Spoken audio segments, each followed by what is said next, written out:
پیران پیر فرماتے ہیں میں 15 سال تک روزانہ قرآن پاک ختم کرتا رہا، ڈیلی ایک قرآن۔ بڑی محبت ہے نا غوث پاک سے، بالکل ہونی چاہیے، سچی پکی محبت کرنی ہے آج۔ پیران پیر روز پورا قرآن پڑھیں، اور قادری کہلانے والے کو قرآن پڑھنا ہی نہ ہے، پڑھنا تو دور کی بات ہے۔ بہت بڑی تعداد ہے ہماری جن کو تلفظ کے ساتھ، تجوید کے ساتھ قرآن پڑھنا ہی نہیں آتا۔ اب سوچئے کتنی زندگی گزر گئی، میں نے قرآن ہی نہیں سیکھا۔ موٹر سائیکل چلانا سیکھ لی، گاڑی چلانا سیکھ لی، ہر سال نیا موبائل لیتے ہیں، اس کے سارے سافٹ ویئر سیکھ جاتے ہیں، گاڑی پہلے چاچو بہت بہترین بات، قسم اللہ کی عزت کی بہت بہترین بات۔ صحیح بات ہے کہ ہم مسلمان اللہ کے دیے ہوئے تحفے کا حق ادا نہیں کرتے، اس کو صحیح سے پڑھنا سیکھتے نہیں، اور سیکھنا چاہتے ہیں، سمجھنا چاہتے ہیں کہ اللہ تعالیٰ نے کیا فرمایا، جو نبی کو حکم دیا، اقرأ باسم ربک الذی خلق، کہ پڑھو اس اللہ کے نام سے جو تمہارا خالق ہے۔ وہ پڑھ کے ہم سمجھنا چاہتے ہیں تو ہمیں ہمارے عالم کہتے ہیں کہ اگر اس کو سمجھو گے تو گمراہ ہو جاؤ گے،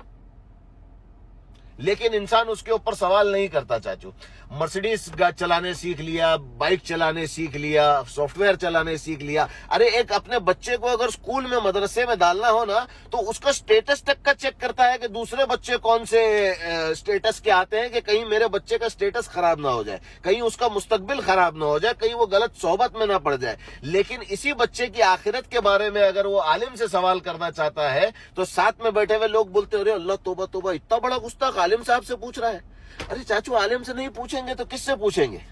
ہے کہ نہیں؟ بالکل جیسے کہ مثال کے طور کے اوپر نبی کریم صلی اللہ علیہ وسلم کی حدیث ہے، اور یہ حدیث کا ریفرنس کا اسکرین شاٹ میں اس ویڈیو میں نیچے دے رہا ہوں انشاءاللہ، کہ نبی پاک صلی اللہ علیہ وسلم کا حکم ہے 3 دن کے نیچے، 3 دن کے اندر آپ 3 دن سے پہلے قرآن ختم ہی نہیں کرو۔ کئی حدیثیں ہیں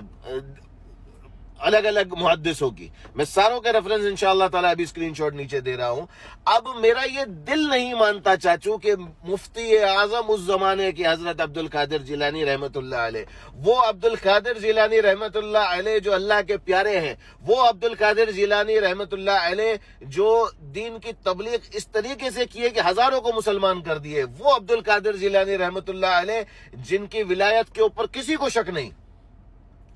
وہ عبد القادر جیلانی رحمت اللہ علیہ اپنے زمانے کے علامہ، وہ اتنی بڑی چوک کیسے کر دی، اپنے نبی کی بات کے اگینسٹ میں کیسے چلے گئے؟ اگر یہ سوال میرے دل میں آتا ہے اور میں میرے عالم کو اگر پوچھوں گا کہ حضرت آپ یہ فرما رہے ہیں تو یہ کیسے ممکن ہے کہ ہمارے عبد القادر جیلانی رحمت اللہ علیہ، اللہ کے ولی عبد القادر جیلانی رحمت اللہ علیہ یہ حدیث کے اگینسٹ میں نبی کی بات کو کراس کیسے کر سکتے ہیں؟ اگر میں یہ پوچھوں گا تو چاچو میں گستاخ کیوں ہو جاتا ہوں؟